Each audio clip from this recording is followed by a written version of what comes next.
السلام عليكم ومرحبا بكم في قناتي وقناتكم دنيا. في 14 فبراير من كل سنة كيبداو كل محلات بالتزيين وبالديكور بأجود ما عندهم. أولهم محلات ديال الأزهار اللي كيحطوا أجود أنواع الورود في الواجهة، ومحلات ديال الديكورات اللي كيحطوا قلوبة أو أي ديكور فيه اللون الأحمر تعبيرا على عيد الحب. في 2005 وبالضبط في واحد المدينة اسمها أول في إنجلترا اتصل واحد الشاب اللي الاسم ديالو بول دايسون بالشرطة باش كيعلمهم باختفاء الصديقة أو الحبيبة ديالو في ظروف غامضة. في النبرة ديال الصوت ديالو كان واحد الهلع وواحد الخوف عليها.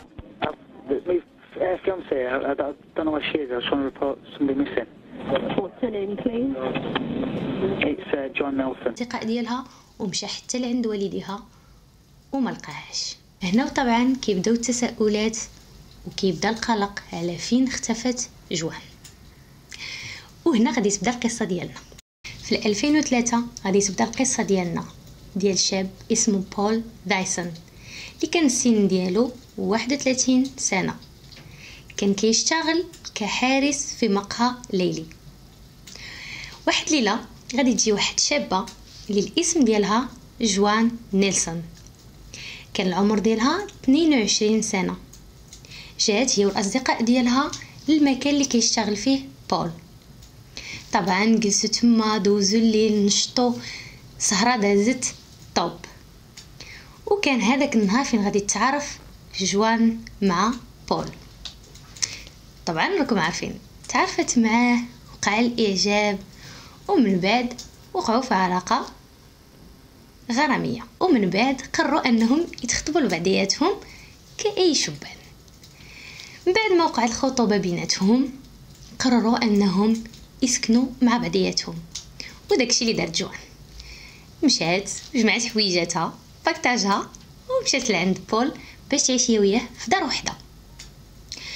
هادشي كان لحد الان زوين، كانت علاقه زوينه، كان جمعهم احترام، كان جمعهم حب، وكان هادشي بشهاده الجميع.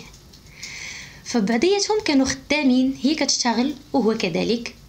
كانت طرحت عليهم فكره انهم مادام مرتاحين مع بعضياتهم، مادام انهم كمقررين يكملوا الحياه ديالهم بجوج، الا انهم يجمعوا ويوفروا باش يشريو دار اللي غادي تكون هي العش ديال الزوجيه ديالهم. وداكشي اللي داروا الفكره بقات في الطور ديال الانجاز انهم يخدموا بجوج ويجمعوا باش يديروا دار فين يعيشوا. نهار 14 فبراير 2005 ناضت الصباح جوان كأي نهارات عاديين، وجدات فطروا كلاو، ناضت وجدات راسها لبسات حويجاتها باش غادي تمشي للعمل ديالها. وداكشي اللي دار بول حتى هو مشى للعمل ديالو، وكأي نهار عادي موالفه انها كتخرج قبل منه من الخدمه. فمن بعد ما سالى بول العمل ديالو رجع للدار وعارف بانه غادي يلقى جوان في الدار. لقى الطوموبيله ديالها حدا الباب، يعني باينه ايفيكتيفمون راها في الدار. فاش دخل للدار ما لقاهاش، بقى كيقلب عليها في الدار لكن ما لقاهاش. اول حاجه غادي يدير اي شخص طبيعي يهز التليفون وغادي يتصل باش يعرفها فين هي. خرجت تسخر، عيط لها شي واحد، كما وقع لها شي حاجه، صون عليه في التليفون، لكن للاسف التليفون كيدوز نيشان العلبه الصوتيه، يا مطفي يا خارج التغطيه. هنا طرح هو تساؤلات في دماغه، علاش تليفونها ما شاعلش وفينا هي. داكشي اللي دار مشى لعند والديها باش يشوف واش عندهم، تقدر تكون عند والديها، لكن ما لقاهاش عند الاب والام ديالها. اتصل بالاصدقاء ديالها المقربين وما لقاهاش عندهم. هنا دخلوا واحد الشك وما بقاش الامر طبيعي. مادام والديها قالوا ما شافوهاش، مادام اصدقائها قالوا ما شافوهاش، فغادي تكون وقع لها شي حاجه، وهادشي اللي غادي يطيح في الدماغ ديال اي واحد. اتصل بالبوليس وقال لهم انها مختفيه وانه ما لقاهاش.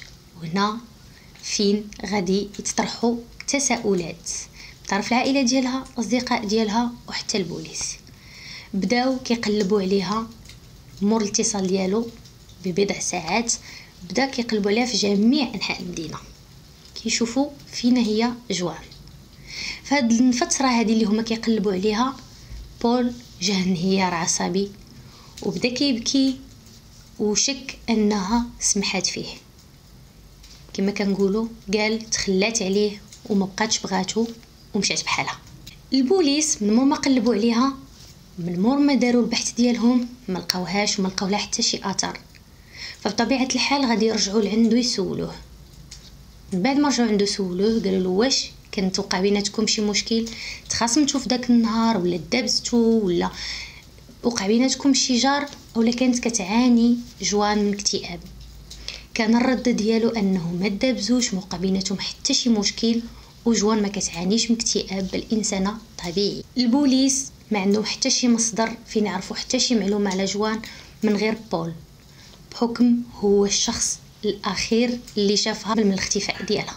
هنا غادي يقول لهم بول انه في الدار ما كاينينش الحوايج ديال هاد الخدمه وما كاينش السوار ديال الطوموبيل ديالها، ولكن كاينه الطوموبيل ديالها، وملاحظه صغيره ان الطوموبيل ديالها محلوله، يعني ما سداتهاش، سوارت ما كاينينش والطوموبيل محلوله. وهادشي ما مولفاش كديروا جوان، ما مولفاش كتخلي طوموبيلتها محلوله وما عمرها دارتها يعني من قبل. فدخل التساؤلات والشكل عند البوليس، علاش غادي تخلي طوموبيلتها محلوله؟ شنو قالوا شنو هي الطريقه اللي كتمشي بها جوان العمل ديالها يوميا؟ قلبوا في المواصلات واش كتمشي بالمواصلات العموميه، يعني طوبيس طاكسي الى اخره، لقاو انها كتمشي بالطوموبيل ديالها ماشي بالمواصلات العموميه. فقالوا اجي نشوفوا الايميل ديالها وتليفونها، الرسائل والمكالمات اللي صدروا ولا اللي جاو للتليفون ديالها من بعد الاختفاء ديالها. للاسف ما لقاو حتى شي معلومه كتفيدهم، حتى شي اتصال مصدر من الهاتف ديالها او جا الهاتف ديالها من بعد الاختفاء ديالها. هنا بداو الشكوك ان جوان وقعت لها شي حاجه خطيره. اكيد وكاي محققين وشرطه ما عندهمش معلومات وما عندهمش مصدر، فكيشوفوا شكون هو الشخص اللي كتعيش معاه وشكون هو اخر شخص شافها قبل من الاختفاء ديالها، فكان هو بول. فاتجهوا انهم يفتشوا الدار ديالو كامله ويشوفوا واش كاين شي دليل ديال الاختفاء ديالها وشنو السبب. هنا غادي يبداو المحققين والشرطه بالتساؤلات، وخصوصا الجيران ديالهم، لان كيف ما احنا عارفين الجيران هما اكثر اشخاص كيتعيشوا معنا اليوميات ديالنا. فسولوا جيرانهم المقربين على العلاقه ديال بول وديال جوان، فكلهم الجيران كيأكدوا كلمه واحده وهضره واحده على انهم سعداء وانه كوبل زوين، كيعيشوا الحياه السعيده، كيخرجوا كيدخلوا مع بعضياتهم، انهم متفاهمين، وان جوان هادئه وبول عصبي. هاد الكلمه ما مرتش مرور الكرام على البوليس ولا المحققين. كيفاش ان جوان هادئه وبول عصبي؟ وشنو الحاجه اللي خلات الجيران ديالهم يكتشفوا هاد القضيه هادي ولا حسوا انه هو عصبي وهي لا؟ فمشاو المحققين كيسولوا المحيط ديال العمل ديالو، لان المحيط العمل ديالو كيعرفوا اكثر ديالو، كيشوفوه في كل حالاته. وداكشي اللي اكدوا الاصدقاء ديالو في العمل انه عصبي بزاف وانه ما كيتمالكش الاعصاب ديالو. هنا الشرطه كتتجه لكاميرات المراقبه باش يشوفوا خطوات وحركات ديال بول النهار ديال الاختفاء ديال جوان. طبعا قلبوا كل كاميرات المحيط ديالو وشافوا انه ما كاينه حتى شي حركه اللي هي كتثير الانتباه ديالهم، وتاكدوا ان بول مشى للخدمه ديالو في داك النهار وانه داز لاصال ديالو، دار الرياضه ديالو ورجع للدار كانسان عادي. لكن النهار قبل حادثه الاختفاء لقاو حاجه غريبه في كاميرات المراقبه، وهذا الشيء في سوبر مارشي اللي قريب ليهم، اللي كانت السيده اللي خدامه فيه هي اللي بلغات على ان بول جا عندها بنهار قبل الاختفاء، خدا واحد الكميه كبيره ديال اكياس القمامه وخدا منتوجات او برودويات للتنظيف، وهذا الشيء اللي تر الانتباه ديالها. فهي من اللي سمعت الاختفاء ديال جوان ربطات هذيك النهار بداك الاختفاء ودخلها شكوك فيه بلغات طبعا بالكاميرات المراقبه اللي كاينين في السوبر ماركت.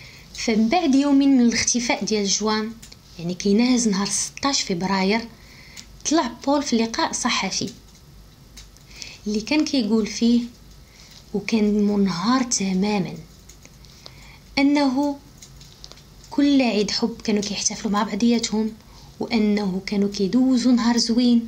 وفي هذاك النهار كان يعني مفروض عليه انه يمشي للخدمه، لكن فاش فاقوا الصباح كل واحد فيهم عطى كارت بوستال الاخر اللي فيها كلمات كتعبر عن المشاعر ديال الحب تجاه الاخر. وكانوا فرحانين، وبدا يبكي وانهار من البكاء وكيقول انا غير بغيتها ترجع ليا، انا غير بغيتها ترجع ليا. Swap cards upstairs. What does Joanne mean to you? She's the only person I truly love. I want to know where she is. I want to back. اللقاء الصحفي كان ماشي في خبر المحققين، واللي تم انتباههم اكثر هو الطريقه ديالو في التعبير. بحال كي كنقولوا كان كيبزز على راسو يبكي، كانوا الدموع ما كيهبطولوش، كان باين بحال كيمثل. نقدروا نقولوا هذا كان احساس ديال المحققين كيفاش شافوه هما، ما عجبتهمش الطريقه ديالو في التعبير، وما كانش نابع داكشي من القلب على انه حزين الاختفاء ديالها، فشكوا فيه بعض الشيء. ومن بين الحاجات اللي اكدت شكوكهم هو ان الكاميرا اللي كان كيصور اللقاء كان مركز على يديه، كما كتشوفوا في يديه في الجهه ديال الصبع الكبير راهم مجروحين. وهذا الشيء تم انتباه ديال المحققين اللي قالوا القاتل ملي كيكون باغي يخنق على شي واحد، فاللي كيكون كيتخنق كيبغي يدفع يعني اليدين ديال القاتل ديالو، ما كيأدي على جروح اللي هما عاديين بالضفر.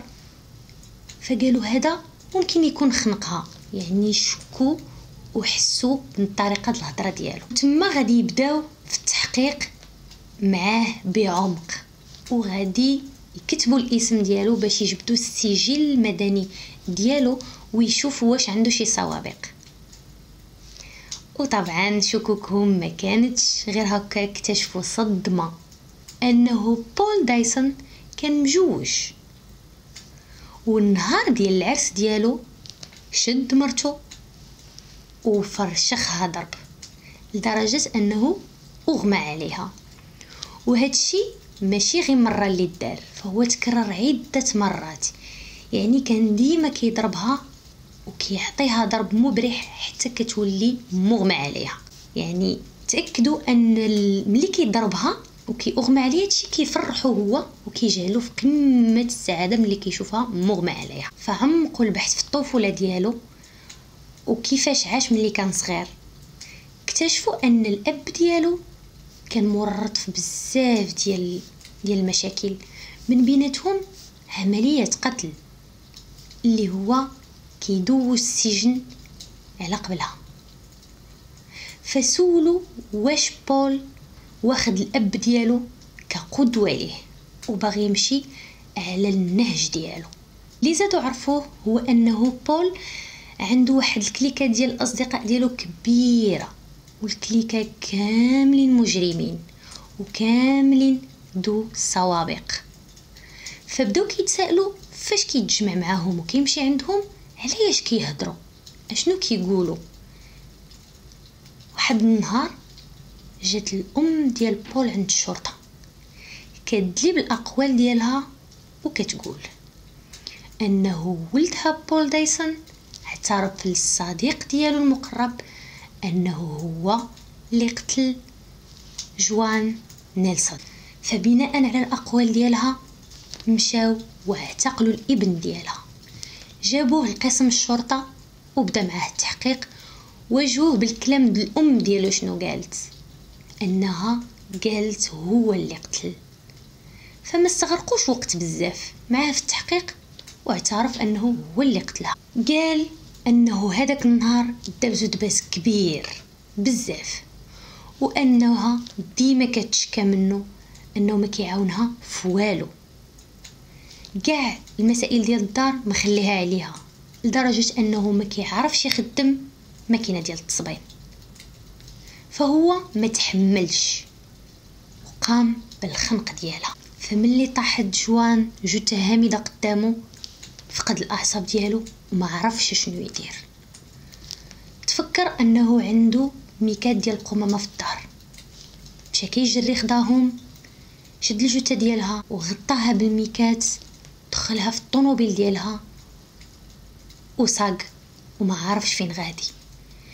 قال انه كان في حاله هستيريه والطريق كامله وهو كيبكي وانه كيترعد وبقى غير سايق كما كنقولوا شاد الطريق وما عارفش فين. بقى غادي في طريق ما كيعرفهاش وغادي غادي غادي حتى وصل لواحد البلاصه اللي هي غابه كبيره. في هذيك الغابه وقف في المنتصف ديالها وهبط كيقلب فين ممكن يخبي الجثه ديال جوان. لقى واحد الباب ديال الحديد اللي داير به بزاف ديال الربيع. حاول انه يجرب ما بغاش يتحل لانه مكاليه الربيع اللي نايض لانه باب قديم ومصدي. فحاول يحلو بالعكس وتحل. تما فين هز الجثه ديال جوان وحطها وحط فوق منها الربيع وسد هذاك الباب وركب في الطوموبيل ورجع للدار كأن شيئا لم يكن.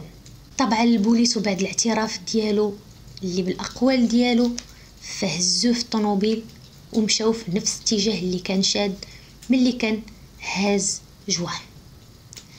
لكن اللي نسيت ما ذكرت لكمش انه قال ما بقاش عاقل على البلاصه فين. فنفس الاقوال بقات متكرره عنده انه ما بقاش عاقل. هنا فين غادي يستعدوا الشرطه وانهم غادي يطلبوا المساعده من فريق انقاذ وغادي يتطوعوا بزاف ديال الناس وغادي يجيبوا حتى كلاب اللي هما متدربين على بحال هاد القضايا.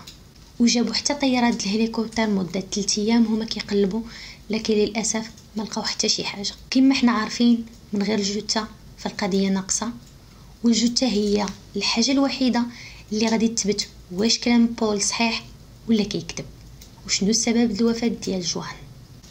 اللي كان شاد القضيه ديال جوان كان شخص نزيه وما قررش يسكت، بل بالعكس قرر انه يقلب ويلقى الحل، ومشى عند اختصاصيه جنائيه في علم البيئه باش تساعده في الحل ديال هذه القضيه اللي بدورها قالت ان كل تربه كل بيئه عندها الاعشاب ديالها والحيوانات الخاصين بها، وبانه مجرد انه يكون دليل ديال التربه فممكن اننا نعرفوا البيئه من الاعشاب اللي هما متواجدين.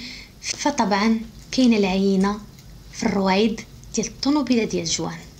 خداو عينه وداوها للمختبر وحللوها اللي غادي يلقاو فيها بقايا ديال الصنوبر وشكران الغربي. اللي بداو كيتسائلوا شنو هما المناطق الزراعيه اللي فيها هاد الاعشاب، فانحصروا على واحد المنطقه وبداو كيقلبوا فيها. فمشات الفرقه ديال البحث وبدات كتقلب. طبعا في وسط من واحد الغابه اللي هي كبيره لقاو واحد المحيط كبير بحال الحفره اللي فيها واحد الباب بنفس المواصفات اللي ذكر بول، باب ديال الحديد كبير اللي هو اصلا مصدي وداير به الربيع فما كيتحلش. تما واحد الشرطي تقدم غير غادي يفتح الباب كيلقى واحد الكيس ديال القمامه كبير وفي وسط منه كاينه الجثه ديال جوان. وهنا غادي تكون دازت 39 يوم على الغياب ديال جوان. من مور ما لقاوها اتصلوا بالوالدين ديالها وخبروهم هذه غادي تكون اكبر عمليه بحث دهز في مدينه اول اللي شاركوا فيها بزاف ديال المتطوعين بزاف ديال الخبراء وديال ضباط الشرطه. ومن الاول كان بول غير كيمثل اول حاجه بالاتصال ديالو الشرطه باش يبين انه ما لقاهاش وانه مخلوع عليها فيهم، اللي هو اللقاء اللي كان هو السبب باش غادي يكشفوا هادشي كامل ديالو ودوك دموع التماسيح اللي كان كيطيح وهو اللي قتلها. يعني كان كيحاول يخرج راسو باي حاجه باي وسيله، لكن للاسف ما خرجش. في 8/5/2005 كيصدر الحكم ديالو اللي هو مؤبد. كتكون سالات القصه ديالنا وبغيتكم تقول لي شنو الراي ديالكم في الموقف ديال الام ديالو اللي مشات بلغات عليه. لكم الموقف ديال العامله اللي في السوبر ماركت اللي كانت الحدس ديالها ما كذبهاش وحسات انه داخل في هذه القضيه وماشي انسان بريء. تلاقاو في فيديو جاي، تكونوا بصحه وسلامه، مع السلامه.